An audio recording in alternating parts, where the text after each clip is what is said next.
How's it going, Starseekers? My name's Luke and welcome back to the channel, where today I'm bringing you a review for a game called Mighty Aphid. Developed by Cascadia Games, the same team who released Moon Raider a couple of months back, Mighty Aphid is set in the same universe and sees you taking control of Avery, who was previously the co-op character in Moon Raider but is now the main star, embarking on his own mission to defend the planet whilst his big sister is away. Now, as with Moon Raider, Mighty Aphid is clearly influenced by the likes of MegaMan and other classic 2D platformers, but how does it compare to these games and Cascadia Games' previous title, and should you drop a few quid on the game? In this review I aim to answer those questions, so hit that like button, subscribe to be notified of future videos, and let's get into it.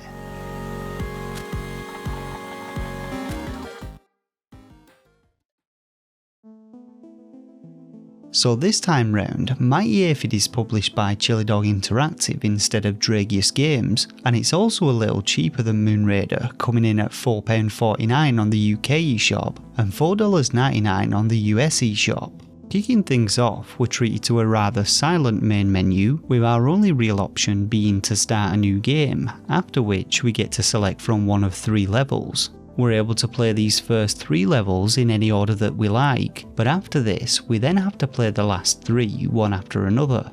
Now, the storyline in Mighty Aphid is a relatively cliché one, and it really doesn't play much of a role in the game. The game's main villain, Ladybug, has attacked Aphid's hometown, Victoria, and so it falls to Aphid to stop her with the help of Dr. Cavor, the same scientist dude from Moon Raider. Throughout the game you'll face Ladybug's army of critters, and she actually pops up at the end of levels to give you a bit of stick before you fight the boss, but other than this, very little is actually presented in the way of storyline. Gameplay in Mighty Aphid is pretty much your standard 2D platformer, and if you've played MegaMan or anything similar, you'll already kinda know what to expect. The control scheme for the game is as simple as it comes. We control our character's movement with the left analog stick or D-pad, jump with the A button with a second press performing a double jump, and we can fire our arm cannon by tapping the X button. Unlike other run and gun platformers though, we can't actually aim our weapon and can only fire left or right, and this does present somewhat of an issue in most of the game's levels.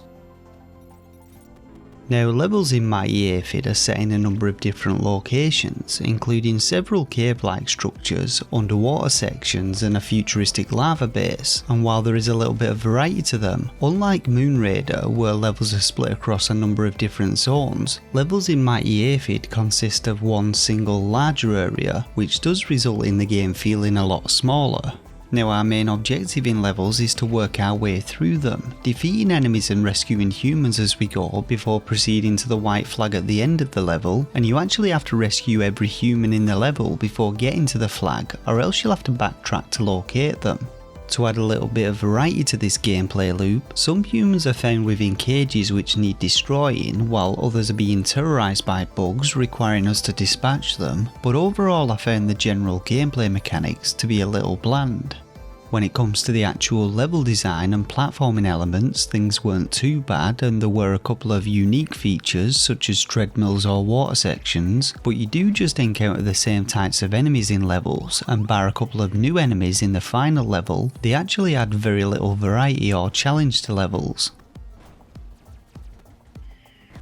Now, after reaching the end flag of a level, it's then time to face off against the end of level bosses after Ladybug gets done with flapping her gums. The first 3 bosses have different attack patterns and can be a little tough if you fight them legitimately, but I found the bosses were actually very poorly designed and offered almost no challenge if you were standing in specific locations. The game's second boss also has no barrier to stop you swimming out of the arena and getting stuck in oblivion, and the 4th and 5th bosses are actually nearly identical to 2 of the previous bosses. Now, after defeating each of the first 3 bosses, just like in MegaMan, you gain 3 new character upgrades. The first of these allows you to shoot 3 projectiles at once, the second gives you wings allowing you to fly upwards by holding the A button, and the final upgrade makes gems that you collect heal you. The rest of the game's bosses don't have any upgrades to offer, but to be quite honest, the projectile and healing upgrades alone make you feel incredibly overpowered, and for me the game's challenge just really seemed to diminish as soon as I acquired these.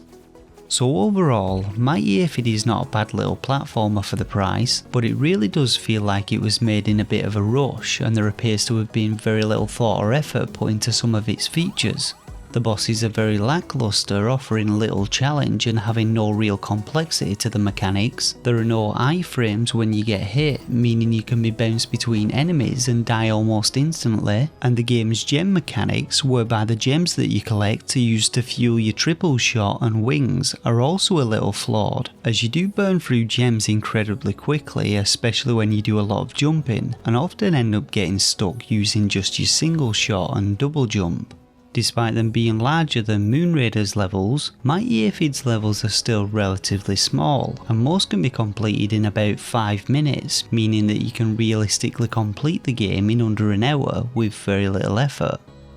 Now on the audio and visual side, the developers have done a decent job. The pixel art is pretty good and the sound effects have that nice retro sound to them, and the soundtrack is also pretty decent, featuring some catchy chiptune tracks for you to blast along to. In all though, I felt Mighty Aphid was a pretty average MegaMan-like platformer which didn't really do anything to stand out from other similar games, and so when it comes to my own personal rating, I'm going to be giving Mighty Aphid 2 out of 5 stars.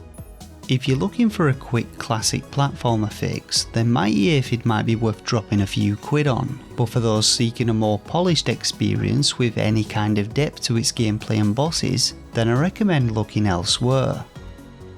And that just about wraps up this review of Mighty Aphid on the Nintendo Switch. Make sure to hit that like button if it helped you out, let me know your thoughts and opinions in the comments section below, and if you haven't already done so, then make sure to subscribe to the channel, as I upload new Switch related game reviews and content every few days. For now though, I just want to thank you all once again for watching, and until next time, take care of yourselves and game on.